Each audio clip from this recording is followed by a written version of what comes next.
Blog Talk Radio.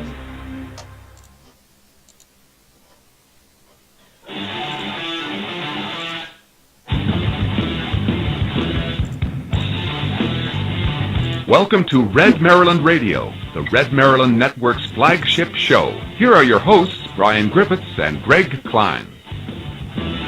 Look in my eyes, what do you see?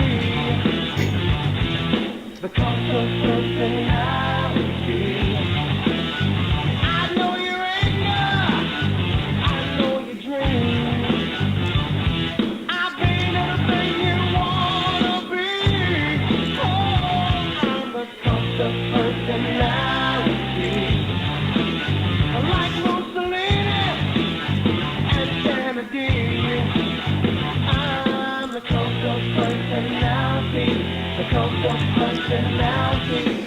And hello, everybody, and welcome to another brand new episode of Red Maryland Radio on the Red Maryland Network, coming to you from the Red Maryland Command Bunker on the bucolic western shore of Maryland on the banks of the semi-historic Magothy River. You are listening to Maryland's leading conservative talk show, Red Maryland Radio, on the Red Maryland Network and simulcasting on the Red Maryland Facebook site at facebook.com/Red Maryland. I am your host, Brian Griffiths. Greg Klein on assignment again tonight. I encourage you, remind you, please don't judge Greg Klein about his missing out on 2 weeks in a row. He is a busy lawyer. He's got busy lawyer things to do, and he will be back next week, and we'll talk a little bit about next week's show a little later on during the broadcast. Folks, we got a lot to talk about here tonight. A lot going on in the governor's race. The RGA unleashed a new ad today, and we'll talk all about that. Governor Hogan had some comments with our good friend Mike Bradley on WGMD, so we're going to play a little bit of that clip for you as well.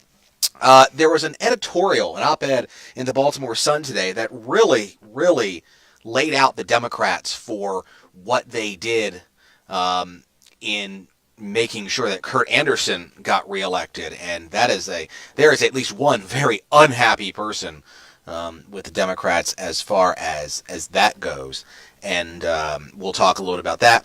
And since Ravens training camp starts last week, this might be the last time that we actually talk about the Orioles on the network this year, and I've got some thoughts about that I'll save till the end of the show. We'll do that for fun time this week, though there's really hardly anything fun about it. We will take your phone calls too, 760-259-2711. If you want to join in and be part of the convo, you can go ahead and do that.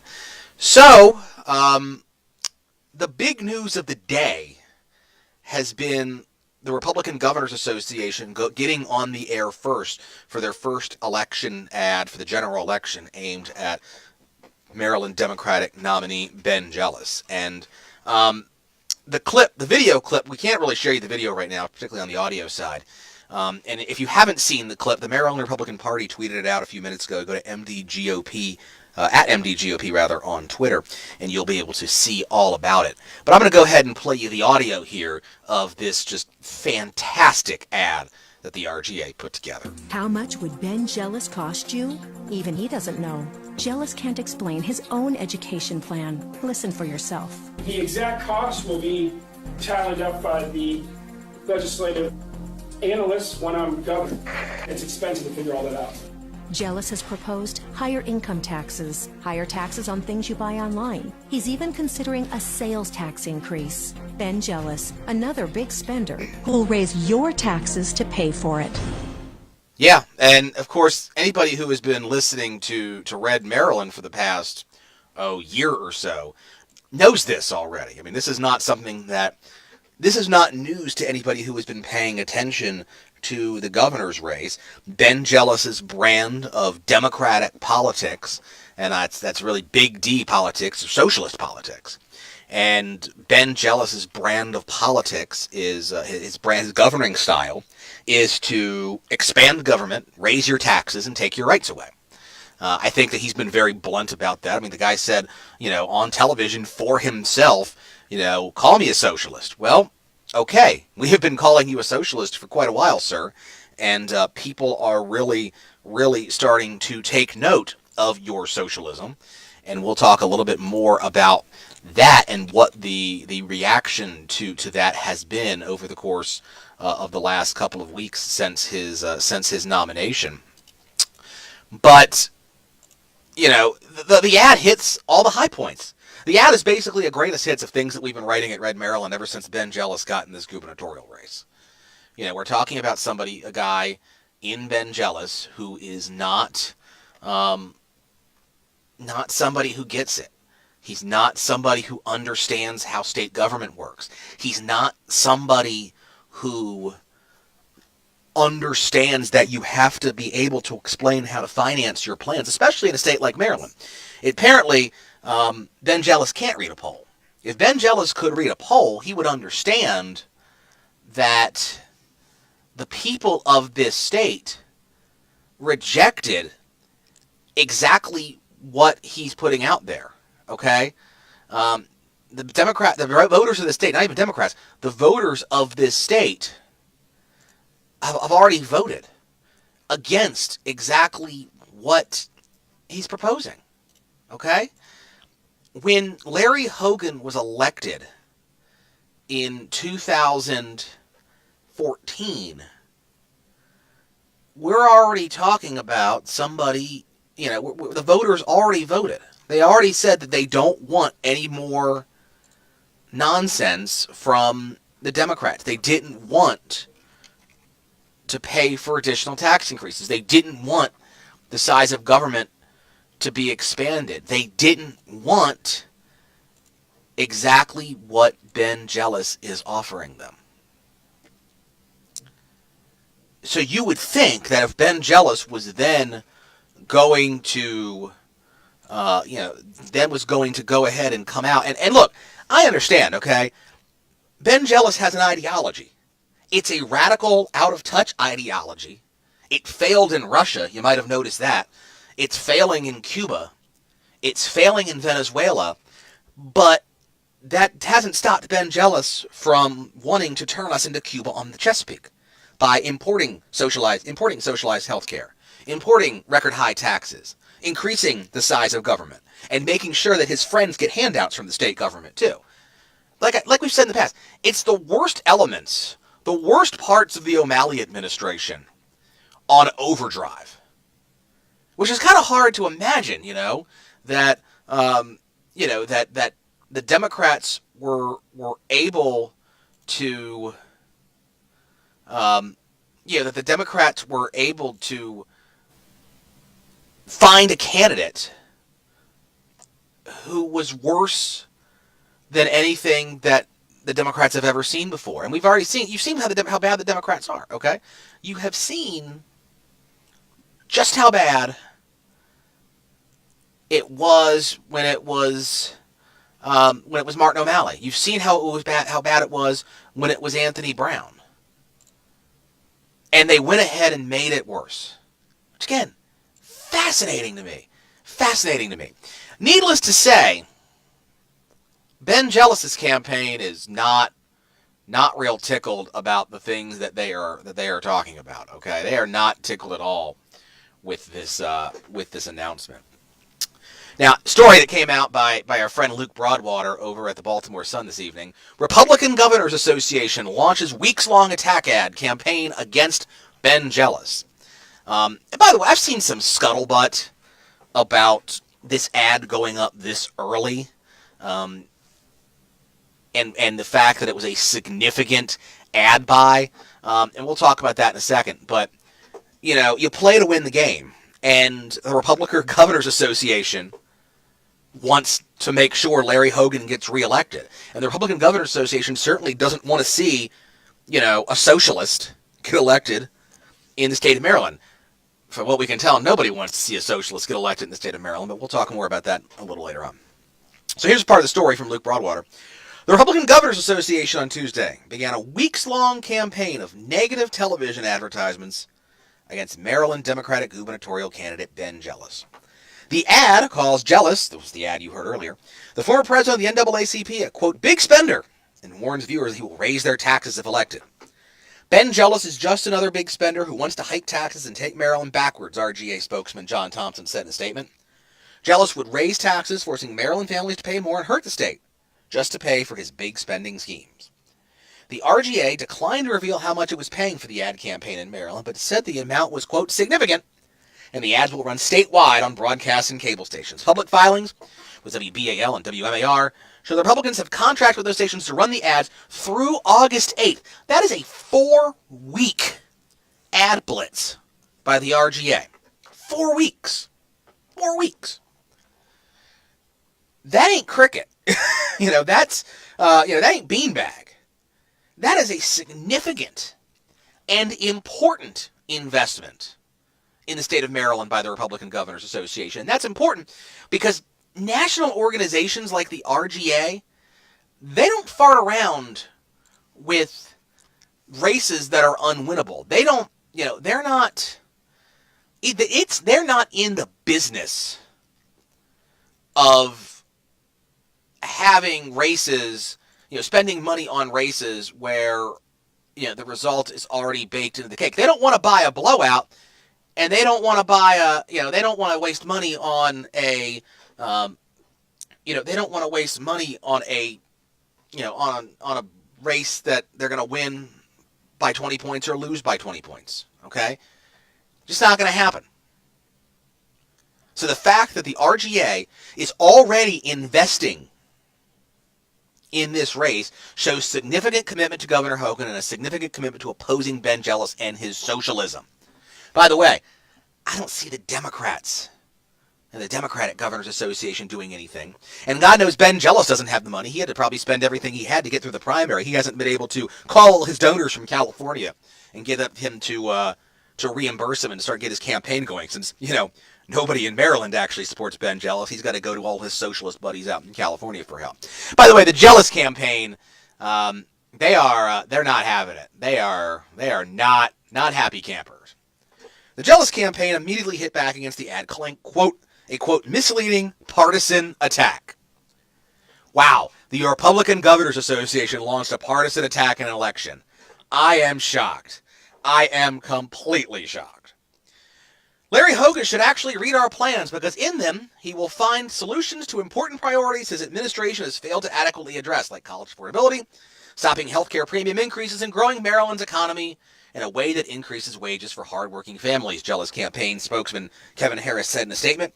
Instead of choosing an honest debate on real issues and which candidate can shape a better future for Maryland's families, Larry Hogan has instead decided to behave like a scared politician and rely on the old Republican playbook of attack politics and misleading claims about taxes. Marylanders deserve better. Note, everything that was in the ad, the Ben Jealous spokeshack did not deny. He called it misleading, but didn't deny that Ben Jealous wanted to raise taxes, raise the income tax, didn't deny that Ben Jealous wanted to tax online sales, didn't deny he wanted to increase the sales tax, and didn't deny the fact that all his big spending plans were going to blow up the budget.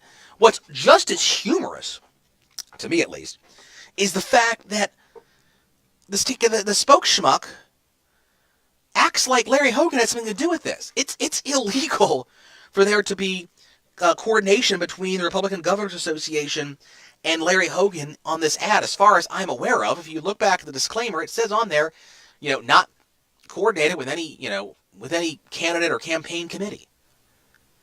The fact is the fact that the Ben Jealous campaign has no idea what they're doing. Ben Jealous has no way to understand state government. He doesn't know how he's going to fund this stuff. And for that,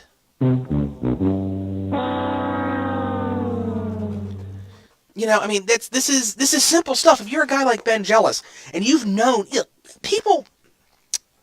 guys like Ben Jealous don't just wake up one morning and decide to run for governor. A lot of people in Maryland do that sort of thing. They wake up one morning, they decide, I want to be a U.S. Senator. I want to be a congressman. And they've put zero thought into it. They have no idea how they're doing it.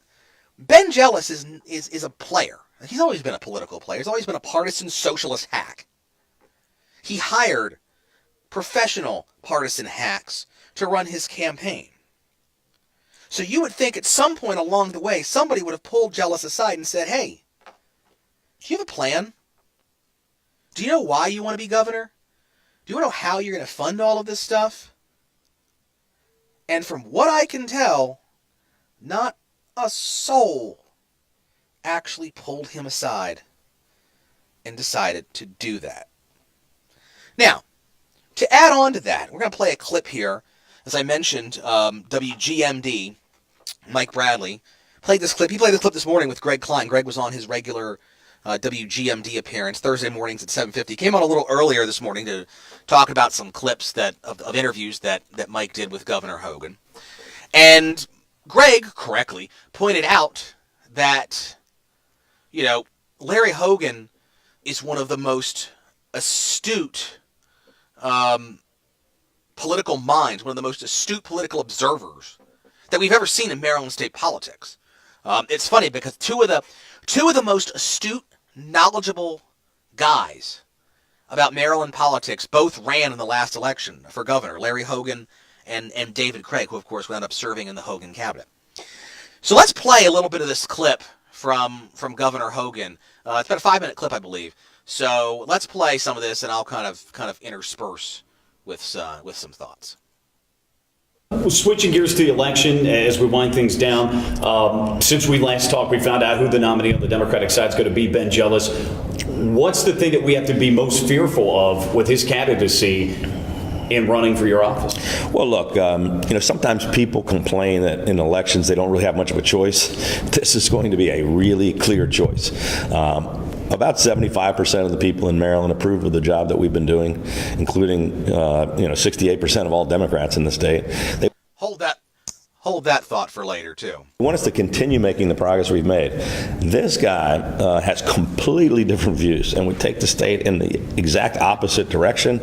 Not only would he go back to where we were 8 years ago, but way beyond that. And, some of his proposals are just risky and reckless. He doesn't seem to have a grasp of understanding of how the budget works or how state government works. And he's promising an awful lot of kind of pie-in-the-sky ideas to a lot of people out there. But By the way, the pie in the sky idea, that's not a line that Governor Hogan came up with. That's something that the Washington Post talked about when they first started talking about the Jealous campaign. The Washington Post, not Red Maryland, not the Maryland Republican Party, not the RGA, not Larry Hogan, not Brian Griffiths, not Greg Klein. The Washington Post, not exactly the most conservative friendly of outlets, talked about how Ben Jealous's ideas were pie in the sky and that he had no idea how to pay for them. I think most Marylanders are smart enough.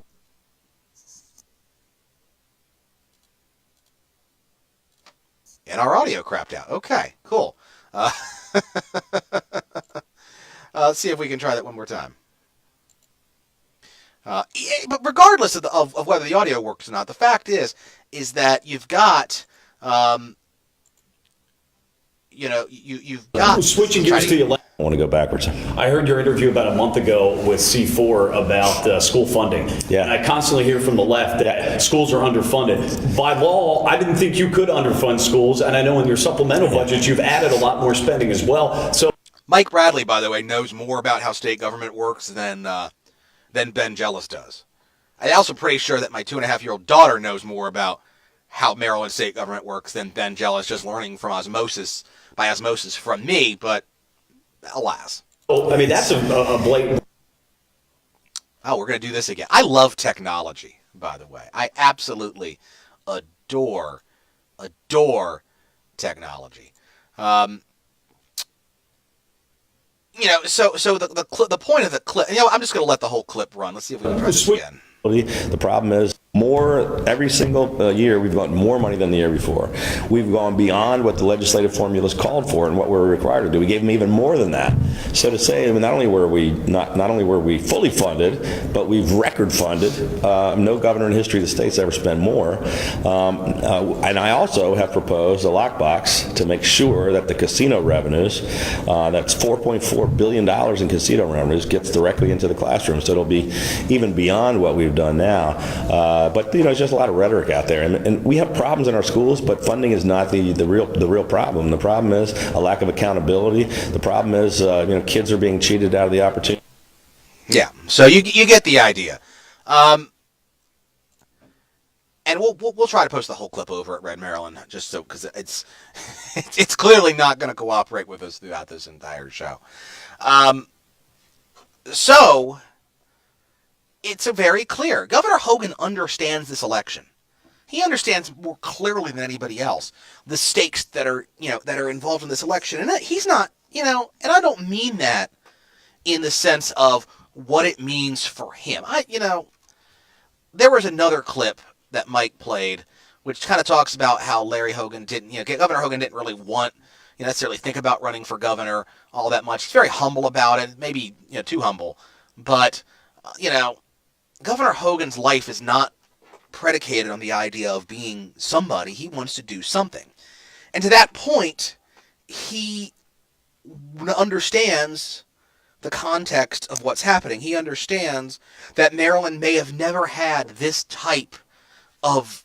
The last time, maybe that we had this type of dichotomy, the last time that we saw such a stark contrast between two candidates for governor was 1966, when the Democrats nominated a racist, George Mahoney, and the Republicans nominated an integrationalist in Spiro Agnew. And Spiro Agnew won the election. But it's a real dichotomy.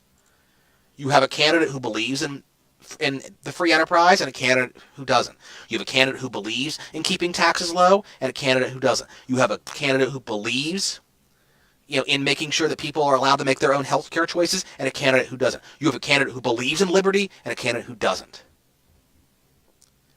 That's it, folks. That's it right there. Ben Jealous wants to control every aspect of your life. He wants to make every decision for you in Annapolis and take away your freedom of choice. He wants to take away your income. He wants to take away your doctor. He wants to take away your school choice. Every choice that you make, Ben Jealous wants to make for you in Annapolis. And that, friends, is the real difference between conservatism and liberalism, the real difference between capitalism and socialism, and the real difference between liberty and tyranny. A lot of times over the last 10 years or so, people have talked about liberty and tyranny and saying that this is tyrannical or this is tyrannical. But folks, what Ben Jealous wants to do is take your money and limit your choices and use the power of the government to do it. It's the textbook difference between capitalism and socialism and freedom and not. And there's a reason that so many Democrats have abandoned the Democratic ship. At present, I finally was able to get a count on this. I know I've been joking with some people, and we've been talking about it on Twitter too, that we've lost count of how many Democrats have formally endorsed Governor Hogan so far. The number is over 40. Okay? There are over 36 Democrats, many of whom are in office, by the way, who have endorsed Governor Hogan. Not the deal. They're not dealing with the Democrat. They're not going to put up with what the Democrats are offering. I am now. Let me read the. There are 15 new endorsements, 40 total endorsements. Okay, I'm going to read just this list of endorsements. Okay, and some of them are people that we disagreed with at the time. Some of these people are people who were elected Democrats, people who I have actively campaigned against, and they are all getting in the boat to say, you know what?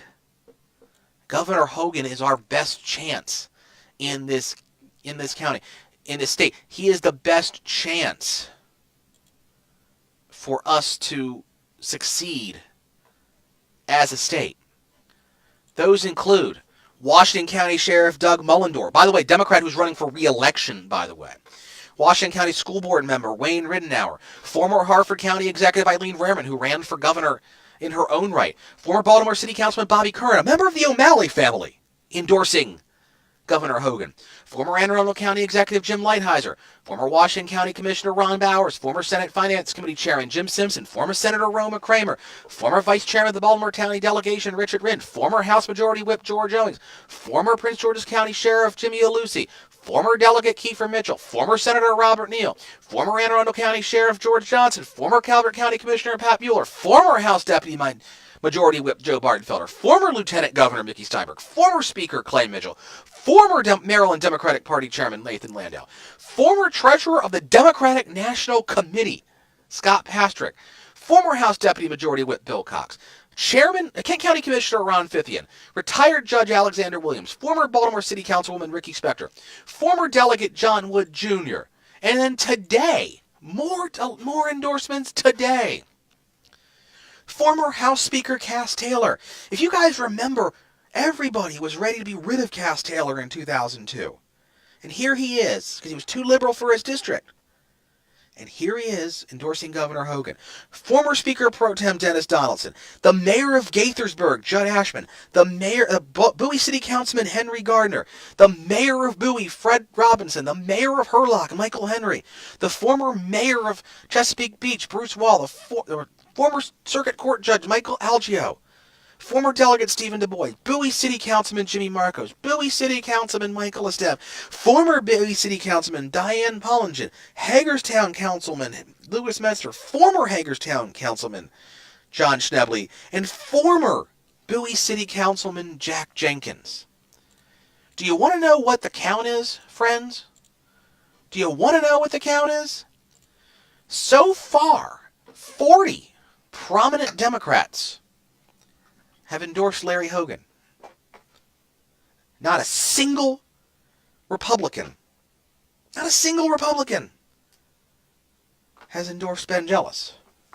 Hell, you can barely get Democrats to show up to endorse Ben Jealous. We already talked about last week where only one of his Democratic rivals showed up to the unity rally that the Democrats had.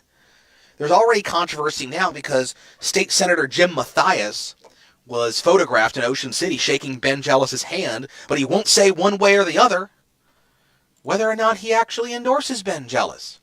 You would think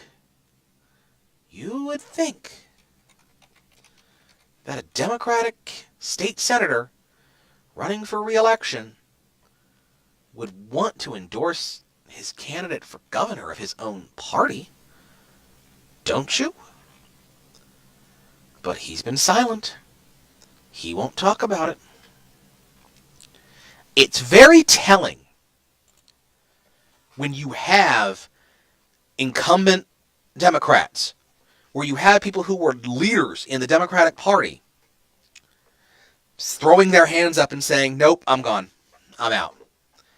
And the fact that a guy like Jim Mathias, a guy who's been a Democrat all his life,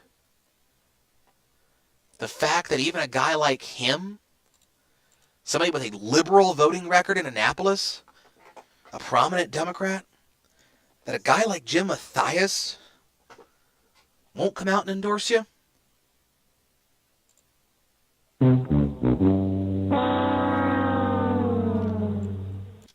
There's a couple other things that are going on election-wise that I do want to talk about. Obviously, there's a recount going on in Baltimore County. Johnny Olszewski with his 9-vote margin over Jim Brochin, which, again, is just amazing. It is amazing to me that election turned into 9 people. I mean, that's just, I am surprised. That's all I'll say about that. Is I am very, very, very surprised that that election turned out that way. Down in Montgomery County, 80 votes separates Mark Elrich from David Blair, and Nancy Florine, the Democratic County Councilwoman, is running as an independent for county executive. The interesting thing, we talked about this last week, the interesting thing is the fact that there was some question as to whether or not Florine will be able to run because she was a registered Democrat at the time she filed. And as it turns out, the recommendation of the State Board of Elections, and this is a precedent, I'm not sure they realize it's a precedent or not, is the fact that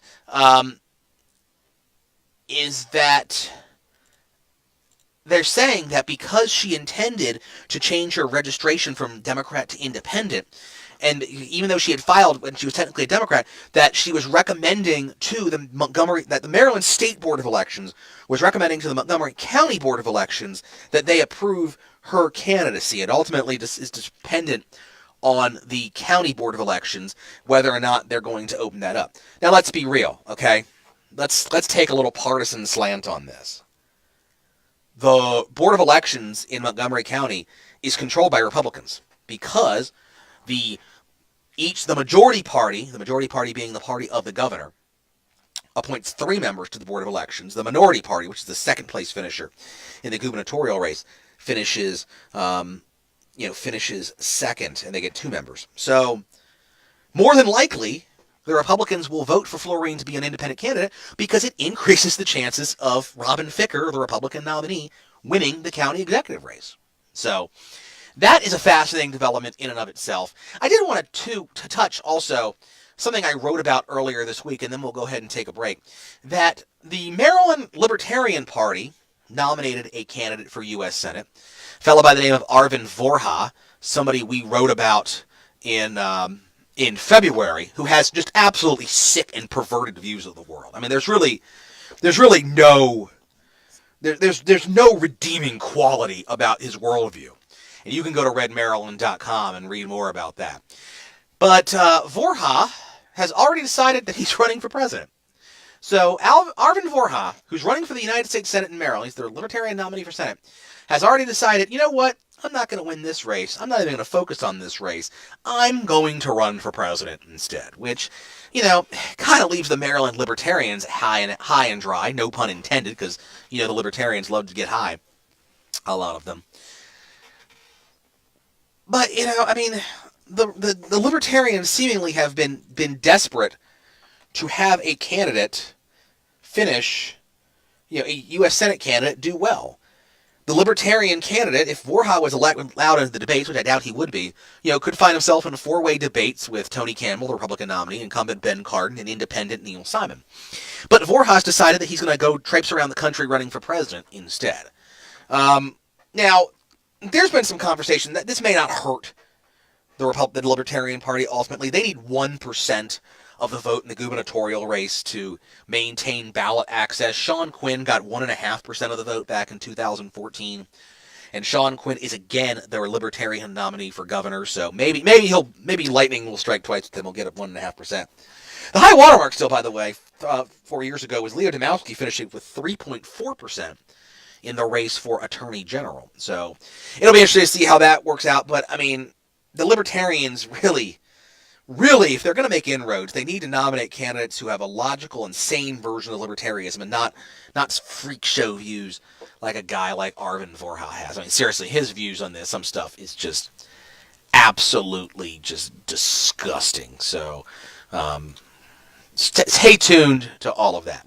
We're going to go ahead and take a break. And speaking of things that are vile and disgusting, we're talking about sexual harassment and Delegate Curt Anderson on the flip side of the break. Stick with us. You are listening to Red Maryland Radio on the Red Maryland Network. In a world where drinking and driving is a serious offense, you could spend time in jail and lose your license. You need experienced legal representation. You need the litigator.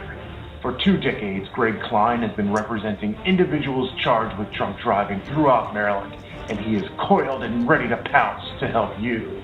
If you or someone you know has been charged with drinking and driving, contact the litigator, Gregory M. Klein, at 410-541-6DUI. That's 410-541-6384. And check out the blog for more information, AnneArundelDUI.com.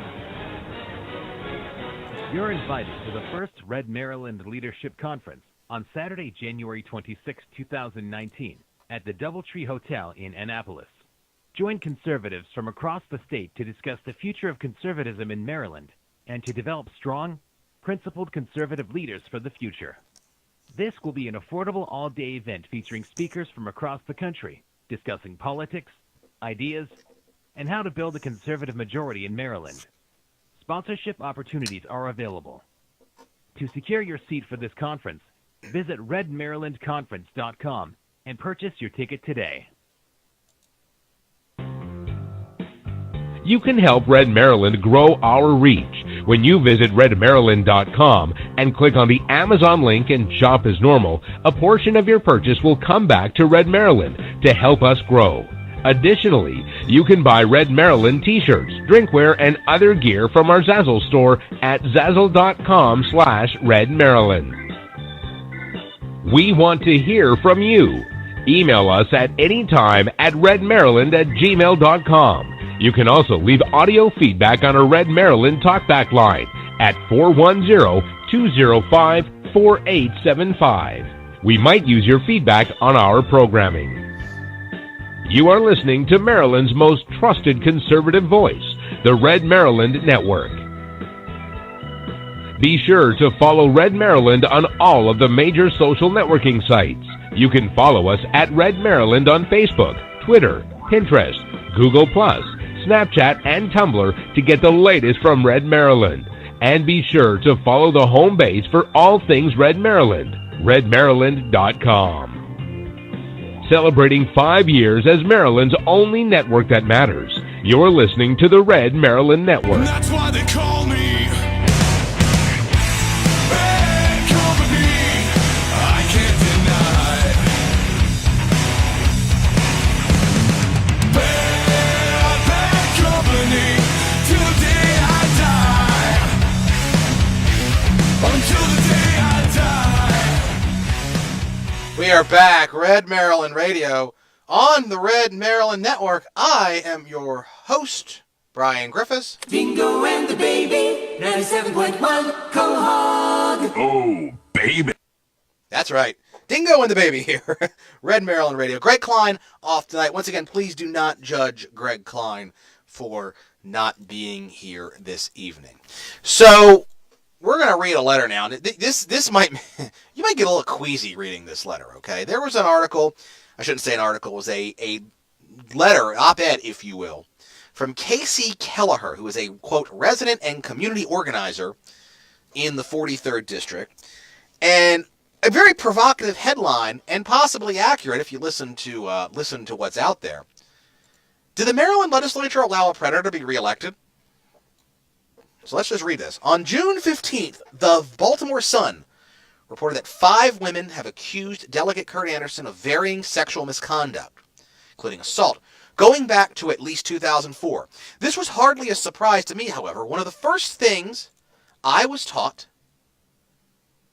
as a woman organizing and working in the political and community scene of the 43rd District is to avoid Delegate Anderson at all costs.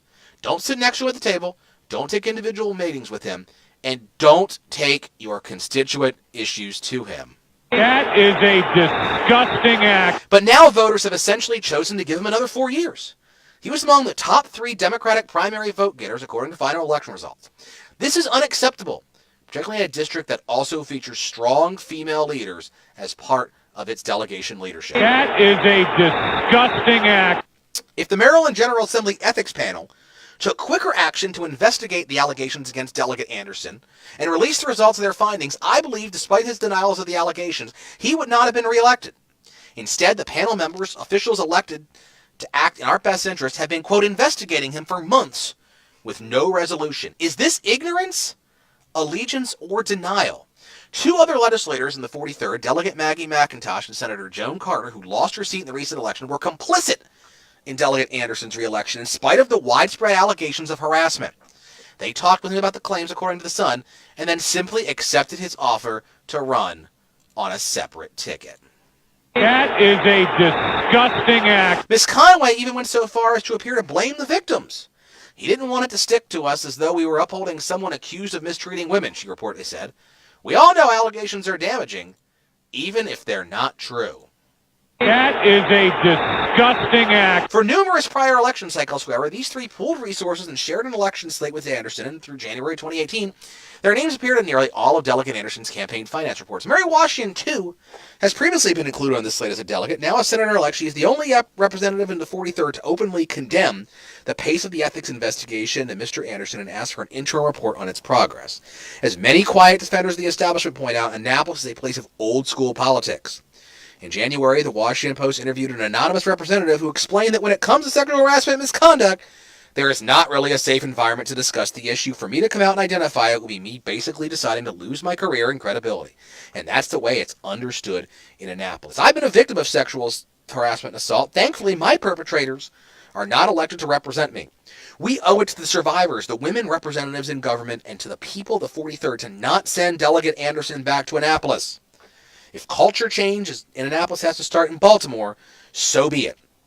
We need all of our elected officials to take a stand, not just a Facebook status denouncing assault, but a condemnation of Delegate Anderson. We need Delegate Anderson to reject the nomination and de facto seat in the House of Delegates. We need the members of the 43rd District Central Committee to appoint a progressive leader to fill the delegate seat. 1 in 6 women and 1 in 33 men will be sexually assaulted in their lifetime. These numbers will never go down if we allow predators to maintain positions of power. And again, that is from Casey Kelleher, a resident and community organizer in the 43rd District. Well, obviously, it doesn't take a rocket scientist for me to think that all of these sexual harassment claims against Anderson, what Anderson is accused of doing, That is a disgusting act. But unfortunately, it's not surprising. Go back to what we talked about months ago here at Red Maryland. Go back to what we were discussing about sexual harassment in Annapolis. What we were discussing about the FACACTA sexual harassment policy. What we were talking about. We talked about how there was this culture in Annapolis.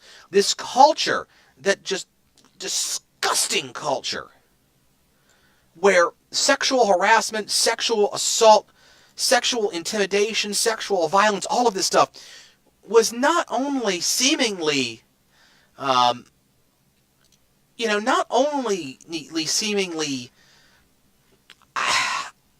glossed over, to a certain extent, in some areas, it sounds like it was encouraged.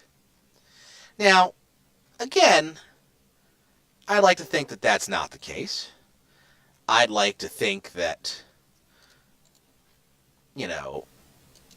I'd like to think that these things don't happen, that these things are not encouraged. But let's remind you, this is the Democratic Party had no interest in fixing this issue. Okay? They had no interest in actually going ahead and fixing the issue. All they did was take a process that was already flawed and continue to keep it flawed. This is the same party, the Democrats say they want to fix this stuff, but they send that Ariana Kelly out there, as somebody who is a sexual harasser herself, they sent her out there to do that. Okay? They sent her out as the face of this when it was her who was charged with indecent exposure and trespassing at the home of her ex-husband. Okay? They sent her out there to do that. Maggie McIntosh, which was mentioned in, was mentioned in this article, about supporting Curt Anderson. She's the one who was in the General Assembly in Annapolis blaming rapes on alcohol. I mean, these are people who are not a serious people when it comes to sexual harassment. These are people who are not seriously wanting to deal with the problem because they want to just protect the clique. They want to protect the establishment. They want to protect their phony baloney jobs. They want to protect what they have. They don't care about anything other than making sure that the status quo is maintained. They don't rock the boat. That no good progressives get caught up in any of this stuff. And that's why we continue to see things like this, okay? We continue to see Democrats basically let Curt Anderson win. Now, I'm not going to come out here and say that it's all the Democratic elected officials' fault. Okay? Because the voters voted for him. The voters put him back in office. The opponents of Curt Anderson, if they were being smart, if they were thinking through these things, the opponents would have exploited this. They would have sent out robocalls. They would have done social media advertising. They would have done mailers talking about Curt Anderson's record on sexual harassment, that they would have talked about all of this stuff during the election campaign. So yeah, the voters do have some complicity in this. But Kelleher is right. Too many Democrats in District 43, too many Democrats in Baltimore City gave Curt Anderson a pass. Now, again, a lot of that's probably for reasons. Reasons like a long-term working relationship with Curt Anderson. They don't want to rock the boat. They don't want to see somebody, an incumbent, a fellow incumbent, go down in a primary election. Curt Anderson finished third in this race, okay? He finished third, a long way behind Maggie McIntosh, she of the alcohol is the responsibility for rapes, and also behind newcomer Regina Boyce. He only finished 1%, about 440 votes, ahead of the fourth place candidate. If the Democrats, if Maggie McIntosh, if Regina Boyce really wanted to see Curt Anderson suffer because of the crimes that he was accused of, if they were really interested in holding him accountable, they could have helped one of the candidates across the finish line. Nilesh Kalyaraman should have made this a campaign issue. If they did, then maybe they would have made up that 1% and beaten Curt Anderson. Make no mistake about it. Curt Anderson does not belong in the House of Delegates. And he's the only one who doesn't belong in the House of Delegates. We have talked extensively at Red Maryland about the need to clean, to take out the trash, to clean up Annapolis, to eliminate the culture of depravity and the culture of corruption around sexual violence. And we have the, integrity to say it doesn't matter what party you are for. It doesn't matter what you have done with your record. It doesn't matter if you are the greatest liberal in the world, the greatest conservative in the world. If you're sexually harassing and assaulting women, your ass has to go. Apparently, that thought process, that level of integrity, that level of honesty is just not prevalent in many places. It sure as hell isn't prevalent in the Democratic Party. Ms. Kelleher is absolutely correct that in a just world, Curt Anderson would step down from his seat and the Democratic Central Committee could replace him with another candidate. Let's be real. The Republican candidate in District 43 is not going to win the race. But if Curt Anderson had any integrity at all, he would have already removed himself from the race. Hell,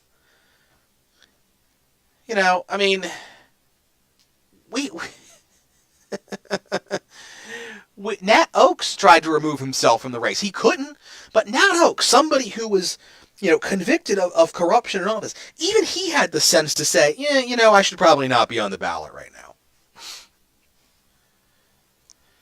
But Curt Anderson didn't remove himself from the race. Curt Anderson didn't withdraw. He didn't drop out of the race. He took the nomination and went with it. He took the nomination and went with it. And if you think for a second that Curt Anderson is going to withdraw from the race, if you think for a second that Curt Anderson is going to resign from the House of Delegates, I would say you haven't seen a lot of what the Democrats do down there in Annapolis. Because the Democrats, their job is to protect their own. They've got people protecting their six. Basically, unless Curt Anderson gets indicted, he ain't going anywhere.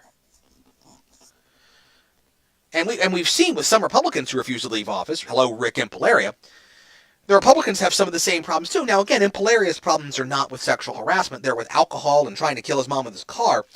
But, you know, he refuses to resign, and he was returned to the House of Delegates by the voters in the Republican Party. Now, again, different circumstances, different race. People did try to make issue of it. It was just the fact that with 13 people in the race, it was kind of a wild goose chase, and, you know, Impolaria had the name ID to be able to get dragged over the finish line. But there is zero, and I mean zero, chance that Curt Anderson is going to be held accountable for what he did. It just isn't going to happen, folks. It just isn't gonna happen. And I tell you what, man, I wish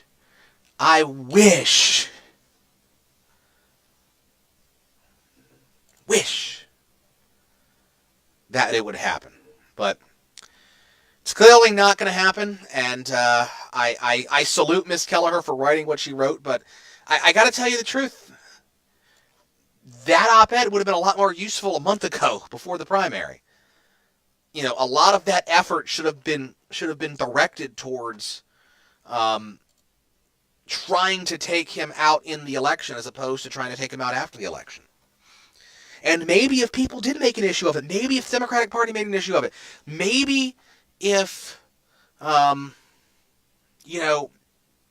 if people cared enough to try to win the election in the first place, we wouldn't have people trying to, force him off the ticket or trying to encourage him off the ticket. I think the ultimate reality of all of this, and then we'll go ahead and take a quick break. I think the ultimate reality of this is the fact that this issue regarding sexual harassment, it's not going away. It is not going anywhere at all. And the Democrats, it seems like, and look, again, I'm not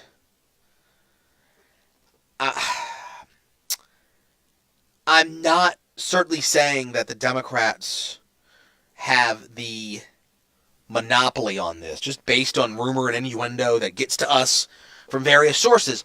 But it seems like the Democrats are the ones who keep getting name dropped in all of this, and the Democrats are the only ones who don't want to take this seriously. And until Democrats in the General Assembly take this seriously, which both Senate President Mike Miller and Speaker Mike Bush have shown absolutely no interest in taking this issue seriously, then this issue ain't gonna get taken seriously. Folks, stick with us. When we come back, we're going to have, and I quote, air quote here, fun time, because we're going to talk about the Orioles, and it might be more catharsis for me than anything else, but just stick with us. You're listening to Red Maryland Radio on the Red Maryland Network. We'll be right back.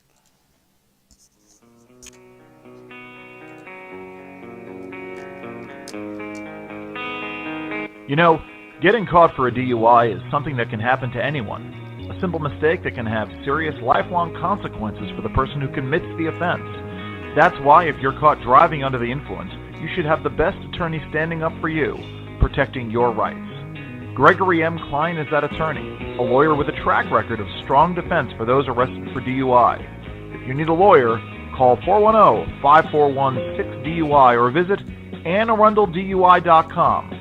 Gregory M. Klein, 410-541-6384. You're invited to the first Red Maryland Leadership Conference on Saturday, January 26, 2019, at the Doubletree Hotel in Annapolis. Join conservatives from across the state to discuss the future of conservatism in Maryland and to develop strong, principled conservative leaders for the future. This will be an affordable all-day event featuring speakers from across the country, discussing politics, ideas, and how to build a conservative majority in Maryland. Sponsorship opportunities are available. To secure your seat for this conference, visit redmarylandconference.com and purchase your ticket today.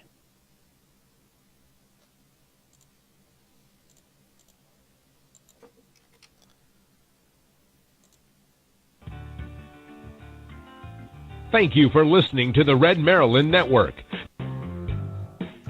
You can help Red Maryland grow our reach. When you visit redmaryland.com and click on the Amazon link and shop as normal, a portion of your purchase will come back to Red Maryland to help us grow. Additionally, you can buy Red Maryland t-shirts, drinkware, and other gear from our Zazzle store at zazzle.com/redmaryland. We want to hear from you.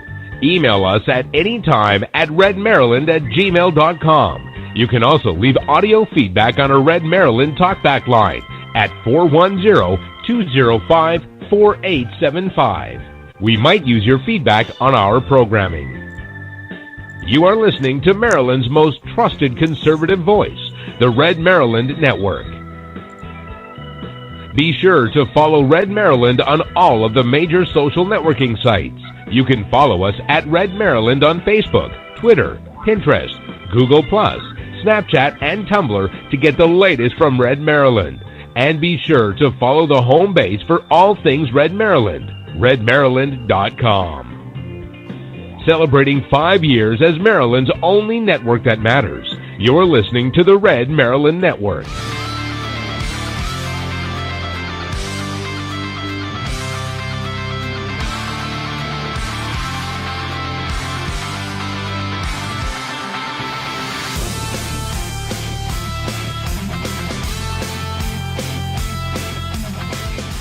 We are back. Red Maryland Radio on the Red Maryland Network. I am your host, Brian Griffiths. Well, Dak, here's the deal. I'm the best there is, plain and simple. I mean, I wake up in the morning, I piss excellence. Greg Klein on assignment tonight. Greg will be back next week, and like I said, we'll get to we'll talk about next week's show and kind of lay out the next couple of weeks here at the end of the show. You know what doesn't piss excellence? Let's talk a little bit about the Orioles. We actually even got a song queued up to do this. So some nice happy music. Those early years were lots of fun, and though they lost more than they won, baseball had returned to Baltimore. Put two Robbies in the mix, and by 1966, the O's had put the Dodgers down in 4. I'm talking baseball. Gentile and John Orsino, Oriole baseball. Hoyt and Aparicio, the Kitty Cole, Triandos, Billy Lowe's. Where was Jackie Brandt? Nobody knows. Talking baseball, baseball and the O's.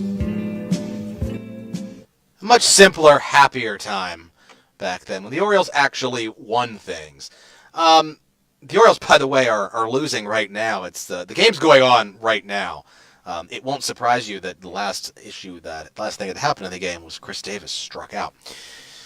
The Orioles are losing 5-4 to the Phillies. The makeup game. It started at 6:05 today. We were at the game last night, and that was just a dumpster fire of a baseball game. You know, I love baseball. Okay, baseball is. I can say this stuff without Greg giving me lip for it because Greg's not here. Baseball is the greatest sport in the world. Okay, it's not football. It's not soccer. It's not even pro wrestling. It's not basketball. It's not hockey. It's not highlight. It's not team handball. It's professional baseball. And baseball is always the team sport. Okay, there is no sport that requires more team play than baseball. You know, a great football player at any level can carry a team, okay? Any great player in basketball can carry a team. Just look at LeBron, I mean, what he does and how much people are willing to pay him for it. A great hockey player can carry a team to a championship. A great soccer player can carry a team to a championship. You can't do that in baseball. You have to have 9 guys working in a unit. You can't have one guy do it all. You can't have, a guy go out there and strike out 27 batters in a row and then hit 3 home runs in the game like Steve Nebraska did in the Scout. You have to have a team. It's a team game. One player doesn't make all the outs. One player doesn't do all the hitting most times.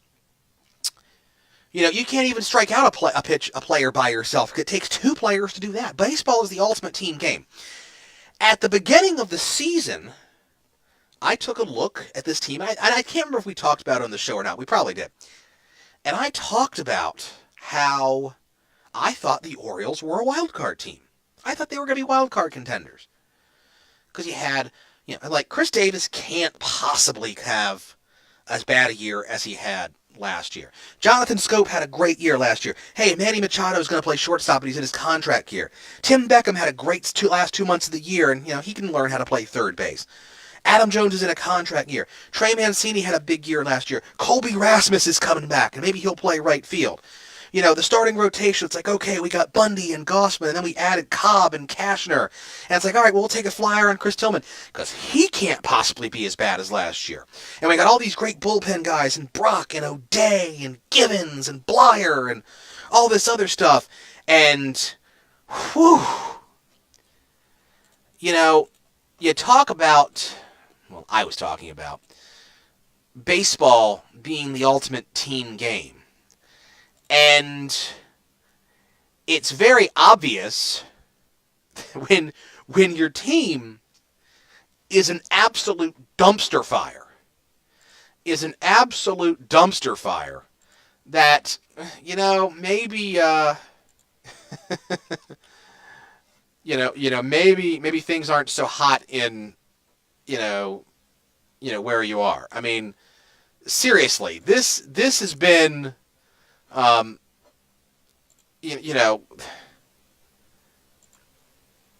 ever since the season started, this is what it sounded like. Yeah, I mean, that's basically what it's been, okay? That's what the whole season has been like. We won the game on opening day, and everything basically went to hell in a handbasket from there. Okay? Everything. It's like every time you turn around, it's like this.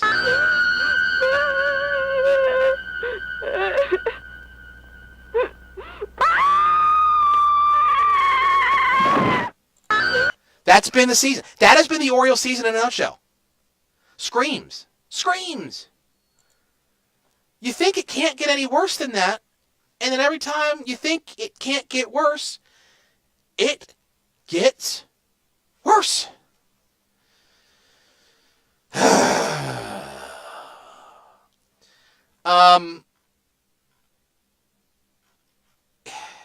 It's funny, I don't even know where to start. You start with Chris Davis. I said at the beginning of the season, it's like, you know what? Chris Davis can't have a year any worse. Can't have a year as bad as he did last year. And I was right, because Chris Davis is having the worst season of all time. Hitting under 160. For a guy who's making $23 million a year, hitting 160. And look, I don't feel sorry for the guy insofar as his money goes. I feel sorry for the guy because he seems like he's a good teammate and a good dude and, is just as flustered as everybody else. But you don't win ball games when you're 160, with a 160 hitting first baseman who's making $23 million a year. Jonathan Scope has regressed to the point of hitting, somewhere in the 200s. Tim Beckham was on the shelf most of the year. Trey Mancini got a day off yesterday because he's been mired in a slump. Adam Jones, as it turns out, is one of the worst defensive center fielders in baseball these days. He's having an okay year hitting. Right field, Colby Rasmus goes on the DL. Colby Rasmus comes back. Colby Rasmus, quote, discontinues his baseball career again. I mean, it's like every so often, you never know who's going to wind up playing in right field, any given day. Last night, Danny Valencia was the right fielder for the Orioles. Tonight, Mark Trumbo is the right fielder for the Orioles. Danny Valencia, let's talk about this. Danny Valencia made the team out of spring training. Quite frankly, I was shocked, absolutely shocked, that Danny Valencia made the team out of spring training, just because I didn't think that, I didn't think that he, was, didn't think he had a great spring. He didn't bring a lot of versatility. He's not a guy who, he's not a guy who could play the middle infield or really play the outfield all that much. So, the fact that he's The fact that he started 11 games in right field this year was not part of the original plan. Don't get me wrong. The guy's, he started 70 games in the outfield, or 70 or so, I should say, games in the outfield before this year, most of them in right field, some of them in left field. But this is a guy, Valencia, a guy who's played most of his career at the corners of the infield. 484 starts at third base, 134 at first base, and now 81 in the outfield, okay? The guy's built like a corner infielder. He ain't a good third baseman. He's an adequate third baseman. But he's still not the guy you want to try out there playing right field every other day. Mark Trumbo was hurt for a while. He's finally starting to get into a groove. It's kind of funny. When we were at the game last night, they flashed I flashed a stat on the screen that said Mark Trumbo leads the American League in home runs with 9 since June 17th. They had picked a random day, and since that day, Mark Trumbo led the American League in home runs. That's how much the poor Orioles promotion staff is trying to have to reach to try to find positive things to say about this team. And look, that's their job. I get it. I don't think anybody thought that this season was going to be as much of a dumpster fire as it turned out to be. But it is. And, the pitching is just as bad a part of that. Bundy and Gossman have not had the years that we expected of two guys who are supposed to be staff aces. Alex Cobb looks like a guy who didn't go to spring training, basically. Cashner's pitching okay, he just can't get any run support. Chris Tillman is in the same boat as Chris Davis, where I said they can't be as bad as they were last year, and it turns out that they're worse than they were last year. Chris Tillman can't get anybody out in the minors on a rehab assignment, and his last rehab start is coming this Sunday. And at some point, the Orioles are going to have to decide whether or not they're going to activate him, or they're just going to DFA him, designate him for assignment, and just be rid of him. Which, again, he seems like a nice dude, but Chris Tillman is not a major league pitcher right now. The bullpen, has been, Britton was injured for part of the year. That was okay. That happens. But O'Day was getting banged around. Gibbons was getting banged around. Of course, O'Day's now on the disabled list. Blyer's on the disabled list. It seems like every couple of days the Orioles are using the Norfolk shuttle, shuttling guys back and forth, pitchers back and forth to keep fresh arms in the bullpen. I mean, guys like Danny Fry and Jean Ramirez, who made his Orioles debut last night, and Jeffrey Ramirez. It's spelled Jeffrey, but it's Jeffrey.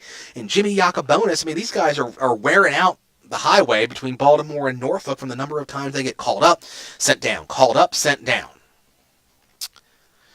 It's hard to believe that this team between 2012 and 2017 had the most wins in the American League.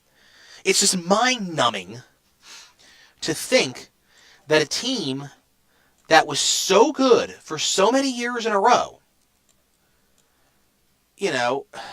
is 26-67. They're on pace to win 44 games. They're on pace to be one of the worst baseball teams in Major League history. Worst teams in Major League history. And it may get worse. And I say that because, the trading deadline is 19 days away. And the Orioles are sellers. They probably should have been sellers last year. I, of course, being an Orioles P1 superfan, could talk myself into anything being a good idea. So I was all in last year. It's like, hey, we got Tim Beckham, great. Jeremy Hellickson, cool. We're making a stretch run. And at the very least, he can provide innings down the stretch. And of course, the Orioles absolutely imploded down the stretch last year. I mean, they had a terrible run to end last season too. But Manny Machado is going to get traded, hopefully. Adam Jones should probably get traded. Zach Britton should probably get traded. Brad Brock should probably get traded. Guys like Chris Davis or Mark Trumbo probably can't get traded because of their contracts. I got to tell you the truth. At this juncture, I don't see why anybody would be untouchable. And I mean that seriously. And I understand there are complications to this. Buck Showalter's contract expiring at the end of the year. Dan Duquette's contract expiring at the end of the year complicates all of this stuff, okay? Because you don't the guys who are making the decisions don't know if they're going to be back next year or not. You would like to think that those guys understand, they're professionals, they understand that they're planning for the future, but it creeps in, okay? These are not the guys who are going to make the long-term decisions. And they may trade guys for prospects that the new regime doesn't like. Or guys who, they didn't scout properly, or they just wanted to make a trade and didn't think about think all the ramifications of what they were going to do. But I think that if you can get quality prospects and quality talent back, I would trade anybody on the roster. Bundy, Gossman, Cobb, Cashner, Mancini, all of them. If we're going to have a rebuild here, let's have a frickin' rebuild here. It's very clear if you look at it that, if you look at the ages of these guys, Mancini's 26, okay? He's still got some upside, but, he's 26 already. Beckham's 28. Is he your shortstop next year? You got to presume he's your shortstop next year. There's nobody else in the system that can do it. Ryan Mountcastle is having a great year in the minors, but he doesn't project as a major league shortstop.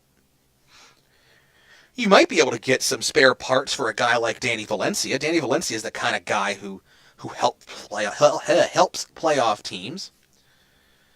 If Craig Gentry ever comes off the DL, he's a guy who could help a playoff team. Caleb Joseph's 32 years old. He's a guy who could help a playoff team who needs another catcher. All these guys, are guys who can possibly get moved. Now, look, I'm not suggesting that they should trade a guy like Dylan Bundy, who's 25 years old. I'm not saying they should trade a guy like Kevin Gossman, who's 27 years old. But at some point, when you start talking about guys like Bundy and guys like Gossman, at some point you got to wonder if they got the Jake Arrieta thing going on. Gossman came up in 2013, and he pitched okay. He made 20 starts in 2014. He made 17 starts and 25 appearances in 2015. 30 starts last year. 30 starts in 16. 34 starts last year. He's a guy that's 4-6 right now with a 4.11 ERA. His best season as a pro, where he qualified for the ERA title, was 2 years ago. But even then he was 9-12 with a 3.61 ERA. We're not talking. His FIP is still in the fours. He has a 10.6 career WAR. He's got 2.4 this year, and he's a guy who's already into his arbitration years. You got to start thinking, it's like, maybe it's not going to happen here. And look, there are lots of reasons why it may not happen here, and that could be coaching, that could be environment, it could just be he's in his own head. I don't know. When the Orioles traded Jake Arrieta, he also was 27 years old. He didn't have quite the major league experience that Kevin Gossman did, but in his seasons in Baltimore, Gossman was a 6-6 with a 4.66, 10-8 with a 5.05, 3-9 with a 6.20, and 1-2 with a 7.23. Okay, and he put up. Do you know what his WAR was in Baltimore in total? He had a 0 in 4 years with the Orioles. He had a 0.1 WAR. In 17 games with the Phillies this year, he's already got a 1.2 WAR. So that tells you that it wasn't happening for Arrieta in Baltimore. Arrieta won more games in his Cy Young season with the Cubs than he did his entire tenure with the Orioles. Now let's talk about a guy like Dylan Bundy, okay? Bundy, he got called up in 2012, made his major league debut, 2 relief appearances at the age of 19. 2016, comes up, pitches pretty well. He's still a guy, his career ERA is 4.19. He's a guy whose ERA has been in the 4s. He's 6-9 this year, but he's kind of been up and down with his starts. He's got a 1.2 WAR, which is lower than his 1.7 WAR from his first, full season 2 years ago. If you can flip those guys and get,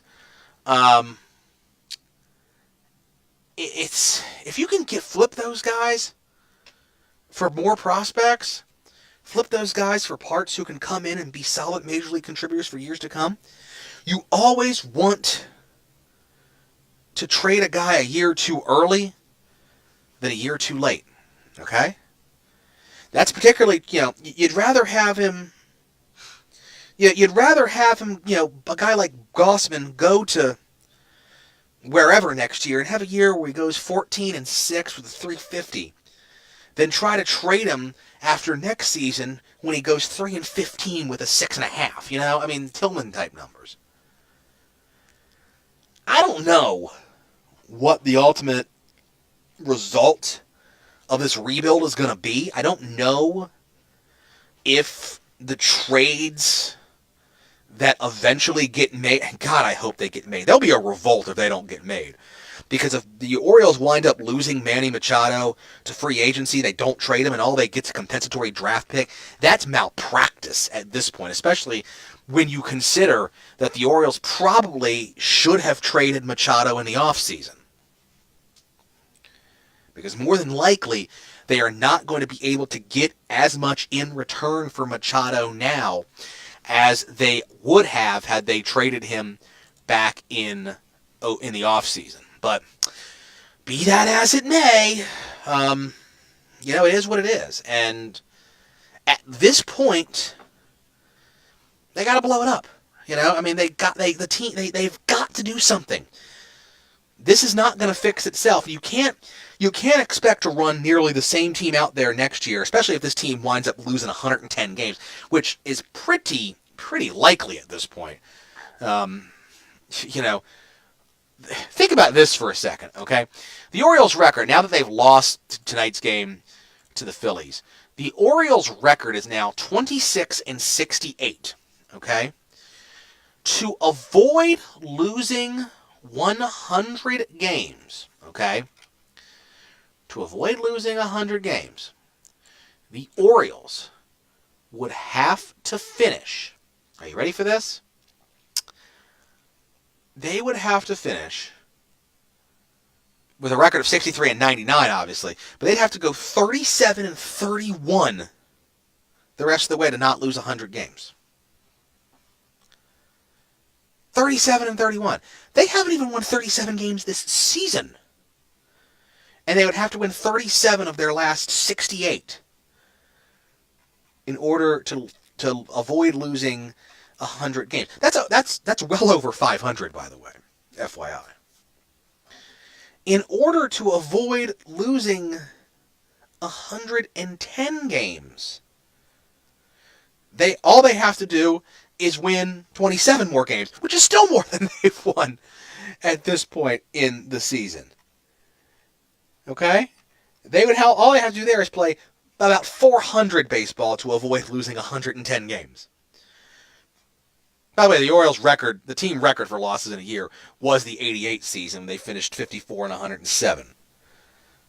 So yeah, this team is on pace to be even worse than the team that started the year with 21 consecutive losses. Think about that for a second. But be that as it may, this team has to do something. That something needs to start by trading the players they can trade, retooling the farm system, and developing international players. I hope to God that they don't do something silly, like trade these guys away, and then all of a sudden start trying to throw money at guys to come back to Baltimore. For one thing, that's probably not going to work. Because basically, if you look back at in the 2000s, the Orioles threw lots of money at a lot of guys, and a lot of them pretended like it was Confederate money and didn't want anything to do with it. You got some of the guys who took the money. Miguel Tejada took the money. He turned out. Miguel Tejada was one of the best transactions the Orioles ever made. Not just because he played at a high level here, but also because he wound up getting flipped to the Astros in one of the off-season rebuild trades of the 2007-2008 off-season.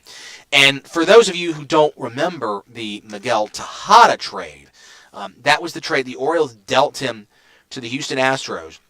And in that trade back, what we got was Matt Albers, Mike Costanzo, Troy Patton, Dennis Safarte, and Luke Scott.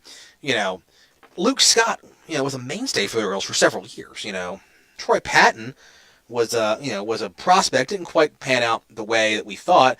Matt Albers was a guy who the Orioles were able to turn to value, and it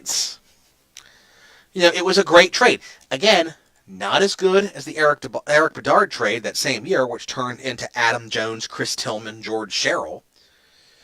But it was a good trade, and the Orioles were able to to make a trade that made the team better going forward. At this point, almost any trade is not going to make the team worse. Let's put it that way. So, real quick, let's talk about the All-Star Game. I hate fan voting for the All-Star Game. That's how you wind up with guys like Bryce Harper and his .215 batting average starting in the All-Star Game.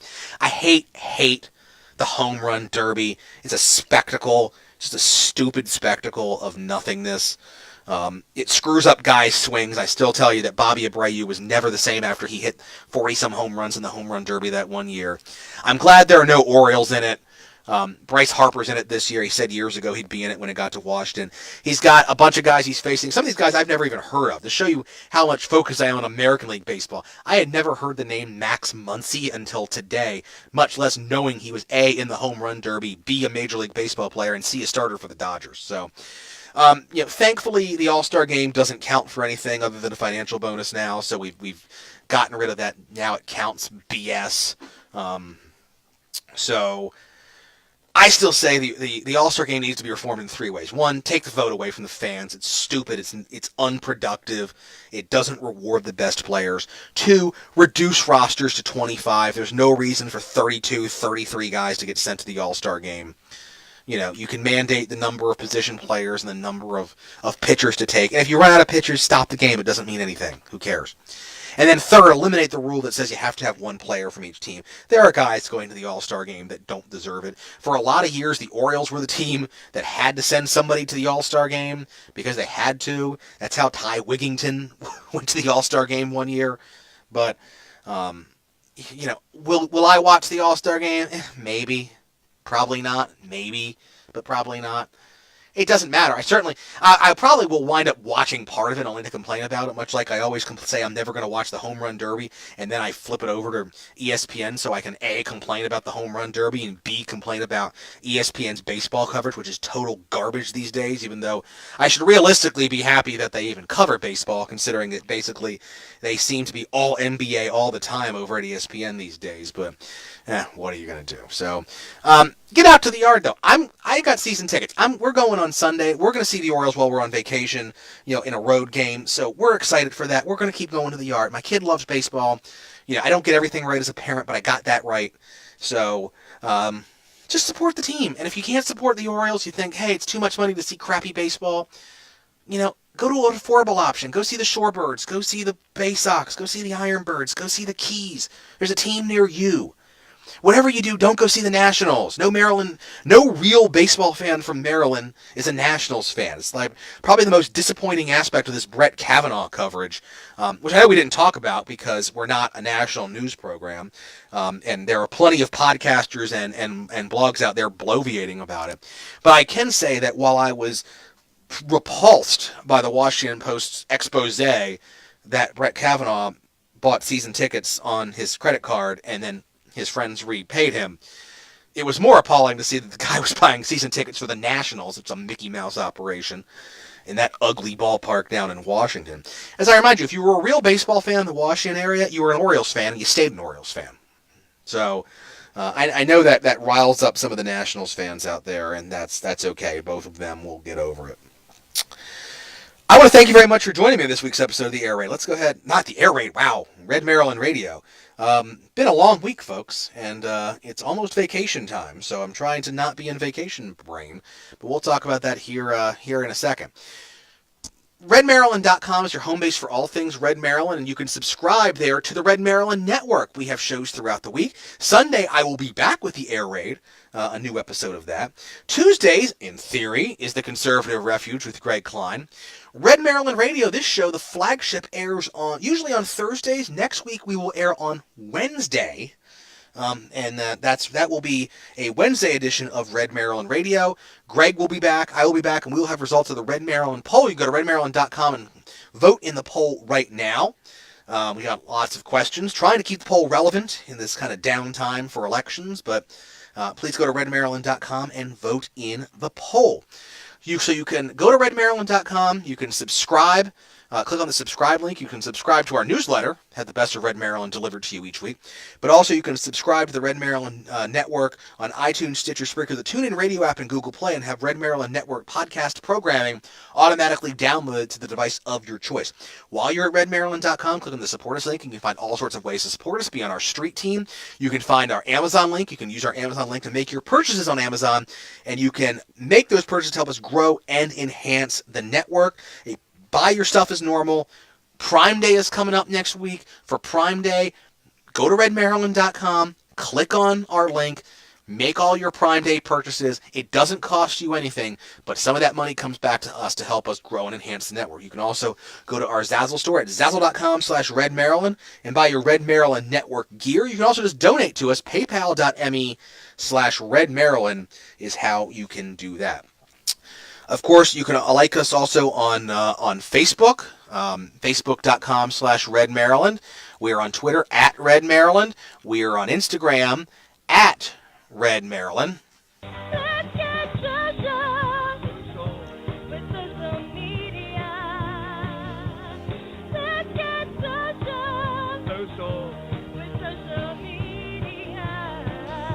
And you can help us get social. Invite your friends, family, neighbors, colleagues, co-religionists, enemies, friends, whatever, to like Red Maryland on Facebook, follow us on Twitter, like us on Instagram, facebook.com/Red Maryland, Twitter at Red Maryland, Instagram at Red Maryland. You are the force multiplier. Share Red Maryland Network content with your social networks and make sure that people understand that they can get the best political coverage in Maryland at redmaryland.com. Also, you can click on the conference link or go to redmarylandconference.com to learn about the Red Maryland Leadership Conference, which is coming at you Saturday, January 26, 2019, Doubletree Hotel in Annapolis. Lots of great speakers already lined up. Tickets on sale, early bird tickets on sale, sponsorship opportunities are available. Don't miss out at redmarylandconference.com. You can, of course, email us at redmaryland@gmail.com.